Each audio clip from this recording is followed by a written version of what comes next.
Do you want to support this podcast and earn 4.5 PDUs toward your PMI certification? If so, you can go to projectmanagementforyou.com. Again, projectmanagementforyou.com, where you can get my book, Project Management for You, How to Turn Your Ideas into Reality, Deliver on Your Promises, and Get Things Done for just $5.99. This includes the audiobook and the ebook versions of the book. So if you like podcasts, if you're listening to this right now in your car, it's a great opportunity. You can just listen to the book in audio format and earn the 4.5 PDUs. This is for less than $6, and this is Canadian dollars. So, depending on the conversion rate for you, it's even less than that. So if you are a PMP and read or listen to this book, you can also claim 4.5 PDUs towards your certification. To buy it and help support this podcast, go to projectmanagementforyou.com. Again, projectmanagementforyou.com. If you enjoyed this show, this is the best way you can support it. Thank you. Project managers, have you ever felt like you should get that promotion or a better job? Start a business, write that book. Have you ever felt you were made for more but didn't know where to start?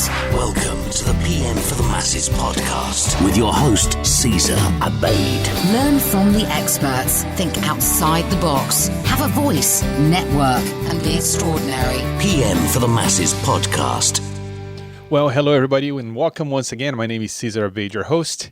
And this show is your regular reminder that your career matters more than your job and that your life is a project and you are the manager. Whether you work for a company or for yourself, and we're going to talk about this today, your job stability is really just your ability to land your next gig. So join me in practicing intentional, planned, and value-adding relevance, starting right now. Now today, my friends, I bring you back my good friend, and I really mean it, Farnoosh Brock. And this time as the author of the upcoming book, The Serving Mindset, Stop Selling and Grow Your Business, which you can find on Amazon and on bookstores starting November 6th, 2018. And even though we're not salespeople it's not on our business cards, we project managers, we are in the business of selling, and we're going to talk about that today. But before that, let me introduce you to Farnoosh. Farnoosh, how are you? Hi, Cesar. I'm so glad to be here with you. And thank you so much for bringing me back on your fabulous show. You know you have an open door. You can come back whenever you want. Well, thank you. Thank you. Let's see if we do well today by your listeners. And then I will certainly consider coming back. Right. And at the very least, I bring you back so I can talk to you, Oh, thank you. You're too kind. Thank you. So you and I talked about this before the show, and I really believe, and I think you share that opinion, that project managers, and actually professionals in general, any professional in management, or actually anybody who works with other people, we need to convince people. We need to sell ideas. We need to have people listen to us, and maybe sometimes we need to get them to do their job, or we need to convince a supervisor or a boss or a CEO that our idea is what we should do, for example, right? And this is all sales. There are a couple of books written on this topic that, everyone's in sales. I think Dan Pink has a book on that topic. Yes. And it was really a hot thing about, 5 years ago. But your take is different. Yes, we acknowledge that we are in sales, but we should not be salespeople. Can you talk about that? Yes. And good distinction. And I will elaborate on that. But just before that, I do want to say, because I know that you have a lot of project managers listening, and I have a lot of respect for project managers because I did work as a project manager in the corporate world at Cisco, actually, for a number of years, among doing other things. So I have been on that side of the fence, if you will. And of course, the concept we're going to talk about applies to people who are in business for themselves, as well as you said, anyone who works with other people and is at one time or another in a position to convince, persuade, get people on board with their ideas, their opinion, a concept, a task, a strategy, a mission they have. And this is often the case for project managers, especially for larger projects. So the idea that we we need to be selling, or rather, here's how I would say it. We need to have sales in business, and we need to have onboarding with our ideas in the corporate world, if you will. But in neither situation, we should be selling. And yes, I'm familiar with the books you talk about, but the angle I talk about, which comes from personal experience, is that none of us, not even the most eager buyer in the world, wants to be sold to anything. We want to buy. We want to decide of our own accord. We want to come on board because it makes sense for us. It's logical. It has value add. But we don't want to be sold. And I am willing to bet every single one of us is familiar to that feeling, which is when someone tries to sell you on something, whether it's an idea or a product or service. And so knowing this full well, I wanted to change the way I run my business, in that I wanted it to feel good, and still I needed the business to generate sales.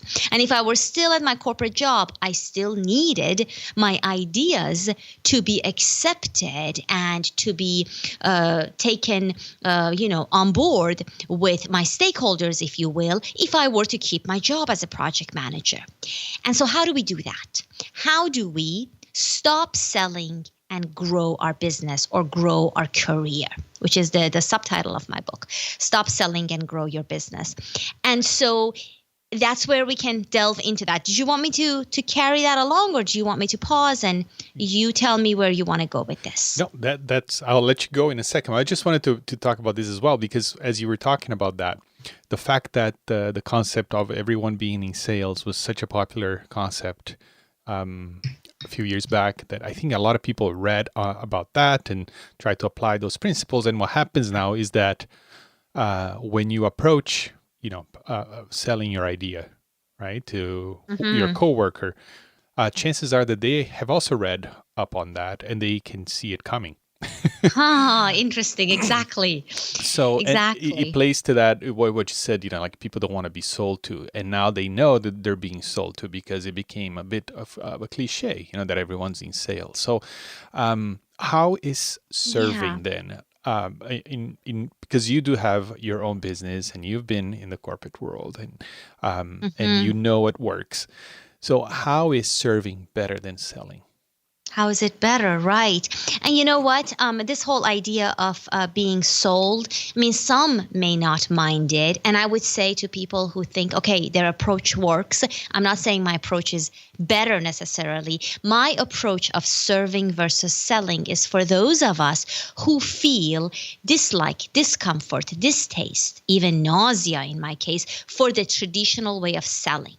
The traditional way of selling does work, but it works at an expense. And that expense is compromising our values of integrity and honesty. And if that's okay by you, fine. It wasn't okay by me, even though I tried it and I had mediocre success with it. So the serving versus selling is for those of us who really don't like to be selling, and yet we need to be in business or we need to be in a successful career.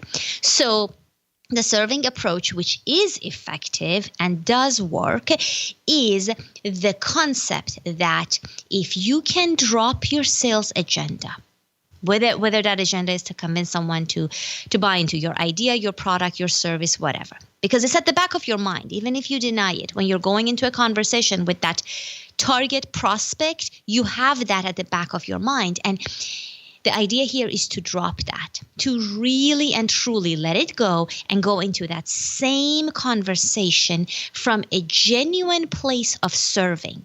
And what does that even mean? It means, let's take for example, a project manager situation, which I was in this situation a lot. I had a number of stakeholders to bring on board to sponsor my project. And these stakeholders were various people at a top level, a vice president of an organization, a board member of some other organization, people who were influencers and whose support I really needed. And these are people with strong opinions about what they want to do and where they want to invest their time and money. And so if I were to approach the previous way, which is I would be selling my idea to them, Cesar. I would go into that, telling them why my idea is so great and why they should support me. Okay, that's basically the concept. You may have different strategies here and there, but generally you're going to say, this is why my project is so great and why you should be a stakeholder. Would you please be a stakeholder? Please say yes. Right? And that works. That sometimes works. Maybe maybe you have such a strong reputation, you may not have any need to do anything else. But often we are in very complex situations, especially in a large corporate environment. You have a lot of factors to consider, and there's a lot of decisions that need to be made, especially by your stakeholders. And so you need to have a stellar project. And maybe you don't have a stellar project. Maybe you have a difficult project. How do you go about bringing that person on board when your project has risks and challenges? And all the more reason that you need their support. From a serving mindset, you drop your sales agenda, which is, I want this a stakeholder. That's your sales agenda.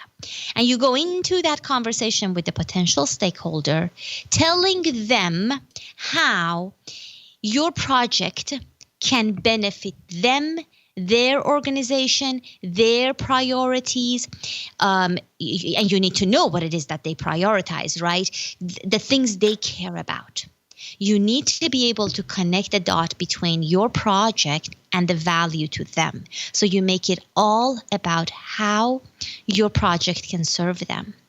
And that requires your clear understanding of the values your project brings to the organization and beyond, so that you can connect the dots in a way that stakeholder says, Cesar really gets it.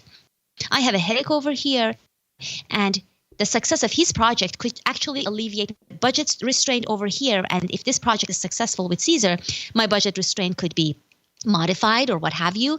And all he needs in return is my support as a stakeholder. And you haven't even got there, but he might be guessing it, or she. And so, are you still hearing me, by the way? I got a poor connection notice on my board. I Hopefully did. not. I do hear. There was a 2-second blip there. We didn't miss anything though. We're back. Yeah. We're back. So then the stakeholder has heard you and all the values your project can bring to them. And you just want to make sure they understood that. You're still not asking for anything. Remember, we don't have a sales agenda. We're here to see, can we even serve this person? Can your project serve them? Is there something in it for them? And so you continue that conversation. And in my book, I talk about carrying that conversation, because most of us, including myself, I didn't know how to have these conversations. What do you say when they ask you, well, how does that help me? What do you say when they doubt you, when they talk about the risks on the project, or how they really don't believe that a success in your project will connect the dots over here, and they express their concerns, right? How do you navigate that dialogue? And so we talk about overcoming those objections, if you will, which I think is a really powerful skill to develop. And then when this person really understands how you can serve them, they will be curious how they can help you. And that's where you want to arrive in a conversation. Mm-hmm. So let me pause here and turn it over to you and see if we have covered a little bit of ground here. Yes, we have. So this reminds me of a quote by, I think it was Zig Ziglar, who said, the best thing to get what you want is to help others get what they want. I'm sure you've heard that. To help enough other people get what they want. Enough, I think, is the key word there. Enough because other people, yeah. sometimes we help 2 people and we still don't have what we want. You might have to help 200 people. Right. Or sometimes help the right people, right? The right people, exactly. So I can imagine folks listening right now. And one thing that project managers, they read up a lot on is emotional intelligence, right? And or the so-called soft skills or people skills, because most of us come from a technical background, and we're more interested in things and code than all this politics stuff, right? So.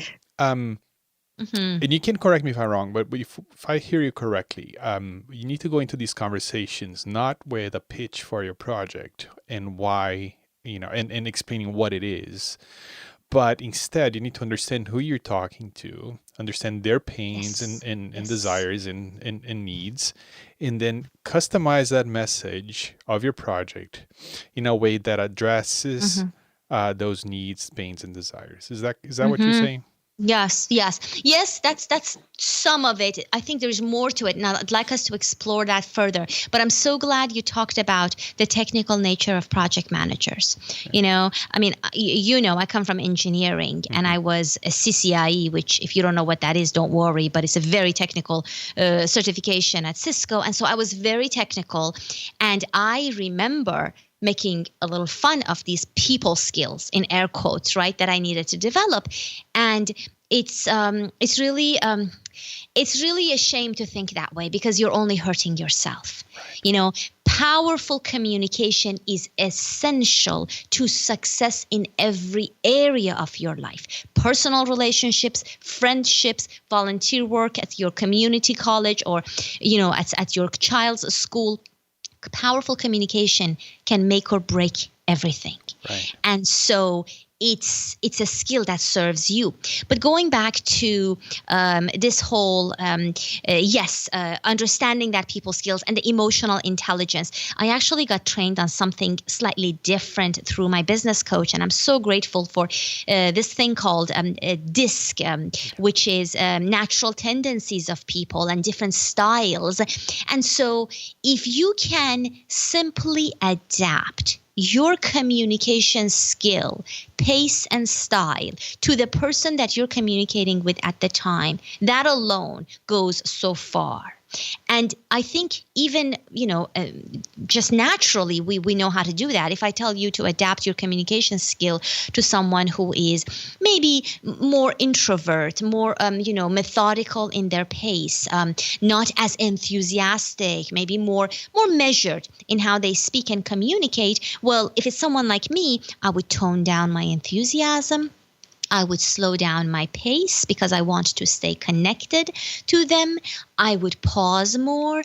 I would maybe even lower the volume as if I were talking to someone that's more dominant personality and more fast-paced. And so that whole idea of adapting that style of communication so that we can connect on a deep level in those conversations and build trust. If you can do that, sometimes it matters a lot less what you actually say, because your intent comes through by understanding and connecting to another person on what they really care about, which is how they communicate. And so I think that's very important as well. But yes, we definitely want to make sure how to help them before they can help us. Okay. Really, that's really the essence of it. And if you don't get even that far, the first step, which is how you can help them, basically, if the other party doesn't agree that you can help them, you really shouldn't be going any further. You should stop and explore right there. Like if Cesar comes to me and I'm the potential stakeholder, of course I like Cesar, I would say yes. But let's say I don't know Cesar from Adam. And he comes to me and I'm like, well, I don't really agree, Cesar, with your assessment that your project can help me. Now, Cesar needs to still build that case and help me understand how his project can help me and how he can add value to my organization.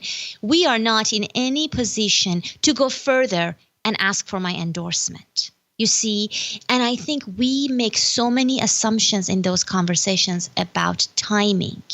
Like we think, okay, we've said our piece, now let me do the other piece. This is not things you're checking off a list. This is you feeling out the other person every stage of that communication, and being connected is key, which means adapting your style is key, and then understanding how to time your message. And if I say, Cesar, I totally agree. I can see the value your project can bring to my organization. I'm curious, how can I help you? Or what were you looking for? Or did you want to ask me something? There is the gateway for Cesar to say, okay, I'm so glad you asked. I'd like you to come on board as a stakeholder, or whatever else. You start positioning that, but you can switch gears.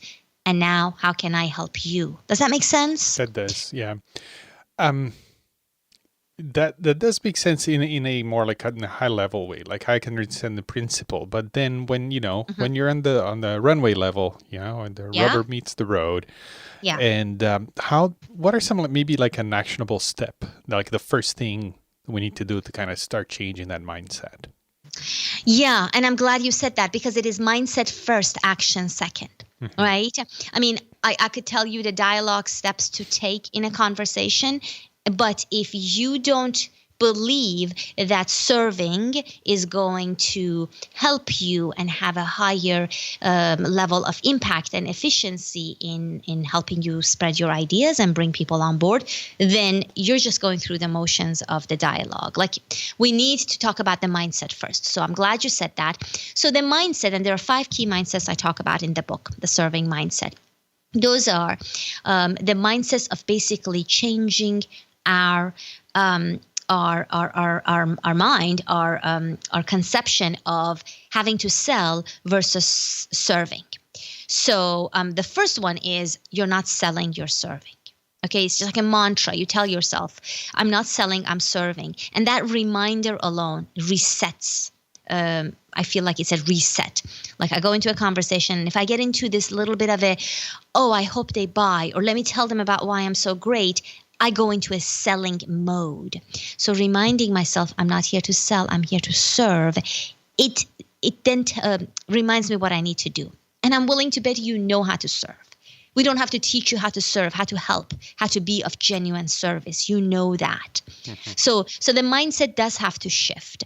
And we can explore that further, or we can go to the action piece, which I know you were talking about. How do we make this practical? So we are going to say, okay, let's say you're on board with the serving mindset, that you're going to drop your sales agenda, you're going to be serving. Well, I think you want to change the nature of those conversations. And I talk a lot about conversations, Cesar, because I don't believe ideas or premium services are sold, if you will, via an email exchange or a website. Some maybe, but powerful ideas, important decisions, high premium services where you're working with someone closely, that all happens in conversations, maybe one, maybe several. And so we talk a lot about how to have different conversations. So there is the action to focus on. If you're not having enough conversations, like let's look at the project manager again. And I was guilty of this, so I can say it, hoping that email is sufficient, or that I can even hide behind the phone when instead of going down the corridor and talking to my boss, and hiding behind a wall, if you will. Email is obviously a wall where people don't even hear your voice. It's just your words. And they add their own tone. They add their own, they fill in the gaps basically. And that's not sufficient. So if you're not having enough conversations as a project manager in any kind of environment, that's your first action. The question is, how can I have more conversations with my teammates, with my customers, my clients, my stakeholders, my partners, et cetera, et cetera. So that's the first thing I would say change with the serving mindset, because the connection, the trust happen in a conversation.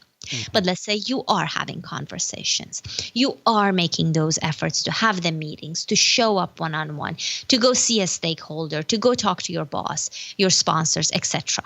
But you're not getting the results or the outcomes you want from those conversations. So now the next step is observing those conversations. You've probably had a few of them. Go back and think about the approach you took. What did you say? What was the reaction or response from them? At what point, if they were on board, let's say at some point, at what point did they change? You know how we feel that in conversation where somebody's tone changes either toward the positive or negative, and picking up on those cues is really important. Was it something you said? Was it something you did? Was it a question they asked that went unanswered? Right? And that happens a lot during objections. When people raise an objection, we try to either rush through it or don't know how to answer it effectively, or we go into self-defense mode. That's often where the breakdown happens. And understanding where the breakdown or the change or shift happened in those conversations is your next step. So you're having the conversations again, to recap, but not getting the results you want. You need to examine your conversations, go into an observation mode to the best of your recollection, right? And ask yourself, when did John or Janet change their mind without verbalizing it usually? When did they express a doubt? What might have caused that? What can I do to turn that around? What other opportunities can I create to gain their trust? And hopefully you have some ideas here. Maybe not every answer to every question, but some idea. And then I would say that normally leads us, Cesar, to additional conversations. So you're at a point where you didn't get a yes from your stakeholder. Well, we need to invite them to another conversation and see whether they are open to having that, and then having a different approach. And that's where, we talk about a different approach. And I talk about that in the book, and we can talk about it here. So I don't want to dominate the whole conversation. So I'm going to let Cesar say a few words here. No, this is all great stuff. And I think the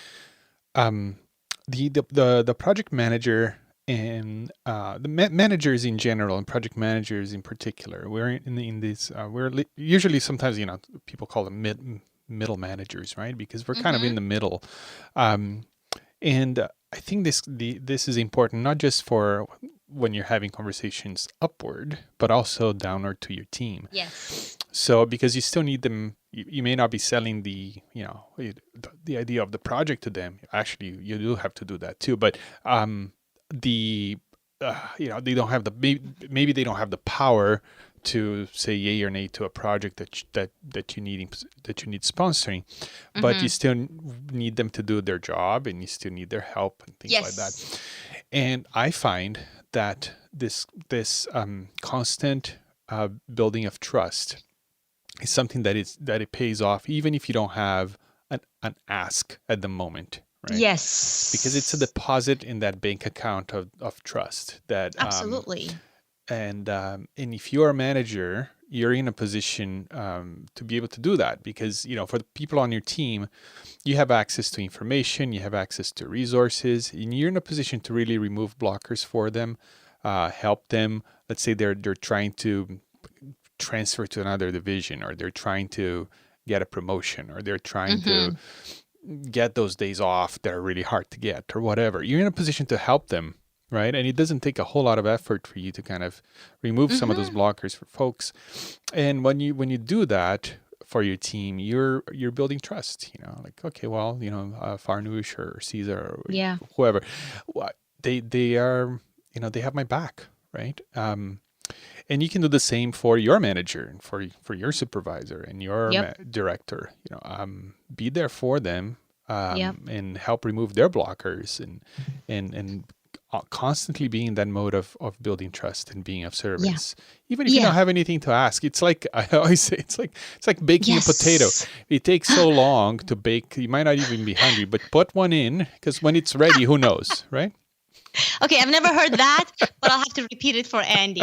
So that's my husband. But no, that's absolutely the whole serving mindset, right? In fact, use the phrase. Go to your boss and ask them, John, Janet, how can I serve you today? I have a little extra bandwidth this month or this week. Is there anything else I can help you with?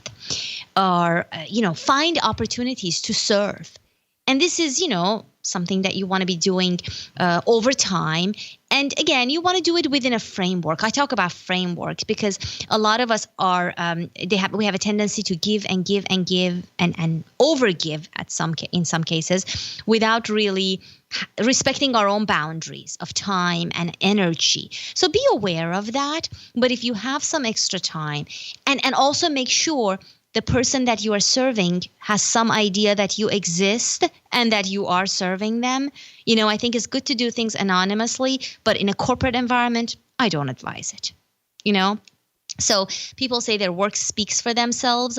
I think if you speak for your work, it's a little more powerful. Yeah. It's just how we speak for it, or to it rather. So yes, even when you don't have an ask, you want to make sure that you are building a deep level of trust with the circle, with the inner circle. In the case of project managers, though, in my cases, I found there was always something I needed. We had such an intense project with so many things to keep track of, and we could have used a lot of help. And sometimes it felt like I was just asking. So even if you are in that situation, find ways to ask creatively. I was asking, Cesar is a friend of mine. He's gracious to have me on his podcast. But with the book coming up, I've been approaching some podcasters who don't know me. And so one phrase I used, and I truly meant it, is that, of course, I feel the message would be of value to them, if they had me on their podcast. But I said, it feels awkward asking for something without giving you something first, or something to that effect. But I didn't want to regret not asking you, because I feel this would be of real value to your listeners if you'd like to have me on. But kind of expressing that I realize I am asking for something, and I hope that you can see. I hope this is of value to you, and just being a little creative in our language, And again, sometimes it doesn't go anywhere. But being that gracious, of a gracious mind of serving, and being able to ask for things that you want in a creative way, and always being aware of how you can help them, how what you do can help them, changes it. And maybe you don't feel like you're just asking without giving in return, because that's not a good place to be. Especially for those of us who are so giving and compassionate, and we always want to be in that place of good people have us in a good place right. with themselves. What is that expression? Anyway, so it's good to really get creative. If all else fails, get creative, but pay attention to those conversations. Good. Speaking of, so let's say you are in, having these conversations. Is there like a one phrase, for example, that we can use to show that we care? To show that you care. So, and this is a good one, because I have a very, and it's similar, I have a very technical client, and he would do a demo, let's say, for a customer, and he would say, do you have any questions, right? And so I was teaching him how to verbalize the fact that he actually cares about their client. Mm-hmm. And so you could say something like, let's see. So for example, who would be a person we're having a conversation with? Let's say it's with a stakeholder. Or no, we have used the example of a stakeholder. Let's go to the team member. Let's say I'm a manager. I'm bringing you, the team member, on board to help me with something, and you're already maxed out, right? So how would I say that to you? I would say, Cesar, I can see that you have a pretty intense schedule the next few weeks. And I have been giving you a lot of projects, what have you. But here is the thing. Something has come up next week, and I need to pull you off those projects, and I need your help for a full day.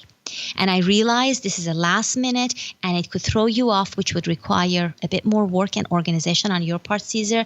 But I really value you. You are my stellar employee as far as this level of expertise goes. And I know you're the one that would do right by this meeting or by this client. Would you be willing to say yes and to help us out?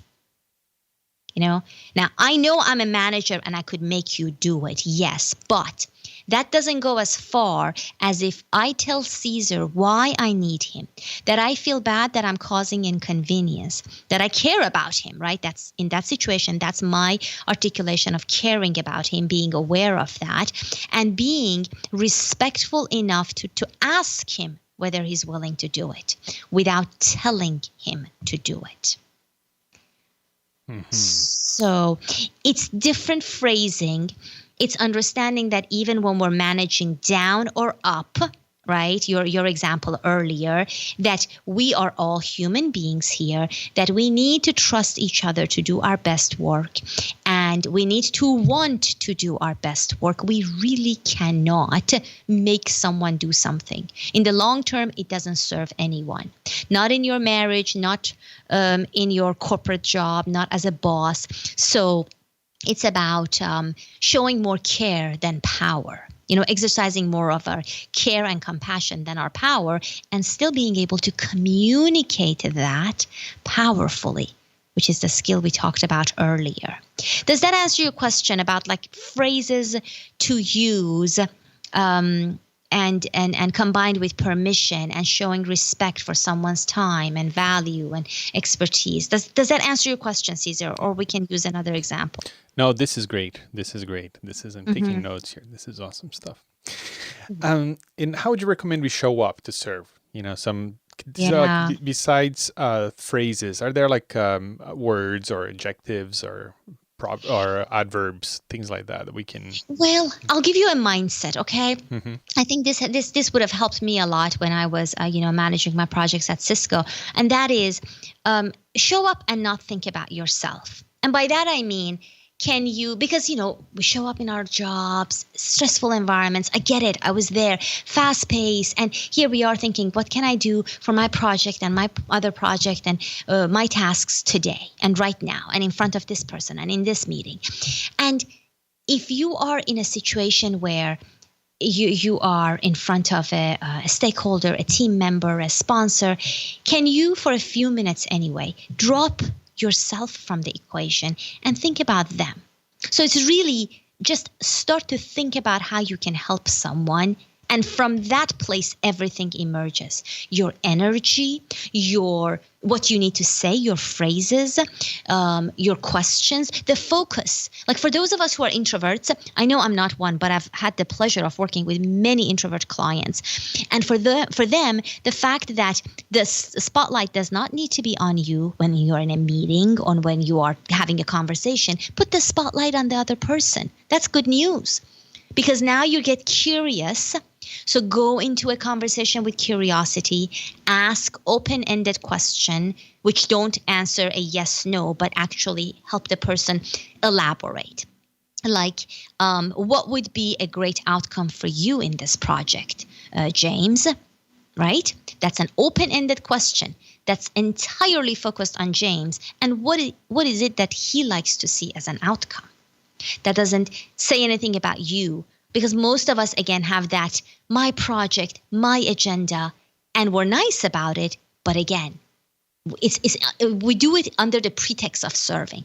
And I'm suggesting you really drop your own agenda and do genuine serving and just experience how people respond. Because if you don't get a good result, you shouldn't go any further. And when I started implementing this in my business, in my coaching practice, I was highly skeptical it would work. But I did go for it. I did allow it a chance, and I wanted the results to speak for themselves. And they did. And people, if you have a visual in your mind of, let's say both of you are sitting on a chair facing each other, when you lean into someone, that's the image of you telling them about yourself. And this is what I want to do. Whereas when you're leaning back and you are, you're asking them questions, they want to lean into you because they are more curious. It really is a better example for speakers, where you don't want to lean into your audience. You want the audience to lean into you. But I like that image where we want people to lean into us. So we want them to lean into us and trust us and share with us and tell us what they think, and as opposed to us leaning into them and telling. So asking elicits the leaning. And when they lean, they are curious. You want them to be curious. You want them to want to know more about your project, because that's where the outcome will be organic, as opposed to us leaning in and trying so hard and pushing, right? Does that make sense? Maybe not, but it does for me. And I am always thinking, how can I make people lean in and be more curious and earn their trust, if you will? No, that makes sense, and it's kind of an unusual. It's kind of because it's a rare thing these days, right? For somebody you work with to be genuinely Yes. interested in what you have to say. That if you present yourself with that mindset of curiosity and asking questions, then people will lean in and talk. I mean, this is something like when I'm coaching people and, folks that work with me or even my kids, good advice. Like if you close your eyes and think about some of the nicest people, Excuse me. your favorite, bless you, Uh-huh. some of your favorite people, right? And then I ask them to kind of make a mental note of 2, maybe 3 people that they like the Yeah. most. Uh-huh. And then I say, I can guarantee you that those are good listeners, right? Hmm. Yeah, Yes. the people we like are people who are interested in what we have to say. Mm-hmm. It's not the smartest people. It's not the most beautiful people. It's people who are actually leaning in and say, Yes. "Hey, Farnoosh, tell me, how is the book going?" Right? Exactly. Don't you love Exactly. those folks? I So, do. I do. so Yes. be that person, right? Be that person Yes. who's and you don't have to fake it because everybody's got a story that could bring a smile to your face. You just need to. I've been doing this podcast for years now, and I literally I feel like I could invite anybody to be on this show, Oh, that's and nice. and I could ask the right questions, and it would be an episode with a story that people would enjoy. Everybody's got something to share, and I think part of being likable and being trustworthy is actually having that skill set to actually dig in and look through the noise and say, okay, what is the core? What is really Yeah. what makes this person tick? And Yeah. or if it's in the workplace, okay, what is keeping them up at night? Absolutely. And you No, ask. that's key. Yeah. Yeah. Yeah. One thing I want to add to that, which is something like a framework, if we were to add to that. Yes. Yes to everything Caesar said. Be that person for the people in your circle, whether it's your work or your business. But also, I find that sometimes when we open the floodgates of people telling us, it can go beyond the time we have allocated. It can, maybe you have 10 minutes, you're on tight deadlines in the corporate world. And so, going back to practical phrases, one thing I like to do is to bring people back to a topic very kindly, if you will. So let's say John has been going on and on because he's never, had anybody listen to him so genuinely about his organization pain points. And we had scheduled the time to actually talk about my project. Okay. So when I find a good segue in that tale, if you will, Caesar, I want to very kindly suggest that we circle back to the project. So I would say, John, thank you so much for trusting me with all of that. And I really want to hear more. Just to respect both of our times here, I see that we have 10 more minutes in this meeting. Would you be okay if we focus back on our topic and explore this agenda item further, right? Agenda item, I mean, because I use the word agenda, I mean the actual plan for your meeting. So it's okay to do that. You don't have to do one or the other, because I know this is a fear when we go into a serving mode, people can go on and on and on, and then not knowing what to say in the dialogue to where we still are having them lean in, but you're still leading the conversation. You see, you need to be leading the conversation. So if it gets a little bit out of hand or they're going on for a bit long, you can respectfully appreciate what they told you, recognize it, but bring them back to the topic at hand. And I have never found people to be offended or upset by that. They actually appreciate the fact that I listened and now we're going to switch gears and go back to what we were talking about. And maybe later we'll have another conversation and go into more detail. But hopefully that's helpful, because I find sometimes we are at a loss where we invite the conversation or the pain points or the headaches. And then if somebody is more talkative, it can go on. And then the meeting would be up and you might lose your opportunity to actually accomplish what you set out to do. That sounds perfect. And so this is a perfect segue here, because now I can take control of the conversation. We do have about 10 minutes left. There you go. And I want How to are you ask. going to do it? You have to do it really nicely. That wasn't very nice. Well, you're my friend, so I can I know, make that joke. I know. And I'm not saying that you talk too much, by the way. Oh, too fine. That's fine. No problem. Let's do. Yes. Because I do want to ask you one more question before we Sure. part ways. And so the problem is, Yeah. and I can see this as a people objecting, in this way. if you present yourself as being of service all the time, uh, people may take advantage of you. So how do we draw the line so people do not do that? Yeah, yeah. And I find that is okay. So there are situations where that may happen.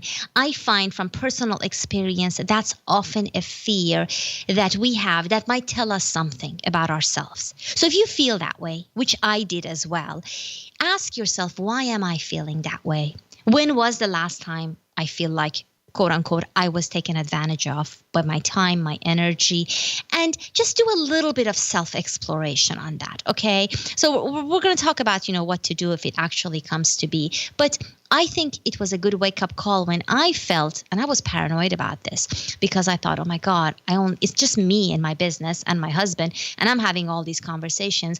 And what if people take advantage and they want to take up a lot more time and energy? And I found that was just a fear in my head. And there were just a few instances where that actually happened. So let's say that there is somebody who's more of a taker. And so you offer to spend an hour with them, and here you are, hour 15, and they are nowhere near stopping, and you haven't been able to really bring them to a place where they can come on board with your ideas, or you haven't really discussed what it is that you wanted to. So first of all, that's a good lesson that you may want to take a stronger leadership in conversations like this, especially if you can recognize the signs. See, that person is probably a style of a more of a talkative style, more of a dominant even personality where they like to continue talking. So next time you recognize that pattern, maybe you have to up the level of leadership you bring into the conversation with firmness and compassion. So both. So that's one thing, right? And which means steering the conversation more from the start. So by that, I mean interrupting politely when you see that someone has gone over maybe 10 minutes or so, when you're, 10 minutes behind. And just like I mentioned earlier, Cesar. So, John, I would really like to hear more, but I want to be respectful of both of our times here. And I feel if we should come back to the agenda. And to be able to do this, by the way, you want to make sure you set expectations at the very beginning, which means you start that conversation by leading it, by setting up the call. Cesar, we've set aside an hour. This is after the greeting, how are you, all of that. Like, Cesar, we've set aside an hour here, and I would like to approach our conversation such and such, or I would like us to accomplish these two outcomes. Are you good with that? Would you like us to discuss anything else? And so at the beginning of the call, I try to get Cesar's buy-in that this is the approach to our conversation. And if we agree, that's technically permission that I can bring us back to the subject at hand, especially if I say, I want to respect both your time and my time. So those have been most effective. I'm giving you the most effective changes in dialogue, or phrases, if you will. My coach called it phraseology, believe it or not, that you want to bring to the conversation to make sure. We started by talking about how you don't want to be taken advantage of. But once you up the leadership, you will see that you're going to feel more confident, and that fear starts to dissipate. So I guess the short response is up the leadership in that conversation, if that makes sense. Yes. Control the narrative. Right. Yeah. Okay. Mm-hmm. Okay. This is great stuff, Farnoosh. And I keep hitting this key, on with the audience here of project managers and managers in general. These are skills we all need to develop, not just at the workplace, but in life. All of our relationships and everything that we accomplish in life, it involves people, right? Mm-hmm. Every job that you ever got was given to you by someone. Every paycheck it's signed by a person, right? Yes. So developing these skills, the so-called, quote unquote, soft skills, people skills, is just is just something we need to keep working on. And I think your book is a great primer for those for you to start changing that mindset. So Just to wrap up, tell us how we can get your book, and if we want to learn more about you and what you're doing, where should we go? Yeah, thank you. Thank you, Cesar. And the phrase I use is relationship building. And the phrase I never use is networking. Yeah. Don't invite me to a networking event. But if it's a relationship building, I'm all for it. And so it's a small, subtle changes like that in your own inner dialogue. And then in the conversation you bring that will create those shifts. And it sounds small, but those are the shifts that take you from a no to a yes. So hopefully we gave you some useful insights here in this conversation. The book, The Serving Mindset, Stop Selling and Grow Your Business or Career, is available everywhere major where you buy books. Amazon, in the US, Canada, Europe, everywhere as far as I know. Barnes & Noble and other bookstores. And the best place to go is just Amazon.com, and you type my name, Farnoosh Brock, or you can go to farnooshbrock.com/book. And I have made a little book trailer, and I tell you a little bit more about it. And really, I think if you start to just adopt the idea that there could be so much more success and achievement for you in a more effortless way, by smaller shifts in what you're already doing, not by working harder. I think that alone, if I have delivered that message to at least one listener, I feel like we've accomplished something useful here, Cesar. Fantastic. Farnoosh, I'm going to have links to your book, to your website, and to the Amazon page as well, where people can go and find your book. The book will be published will be available by the time the episode airs. And you can find, if you're listening right now, you can find the links to everything we talked about here today on the show notes for today's episode 118. And that is at pmforthemasses.com/118. Again, pmforthemasses.com/118. Farnoosh, thank you so much. It's always wonderful talking to you. Thank you for all these truth bombs you dropped here today. Thank you, Cesar. My pleasure to be back on your show, to talk to your listeners, and just to be here talking to you about a topic I'm really passionate about. Thank you for having me. Cheers.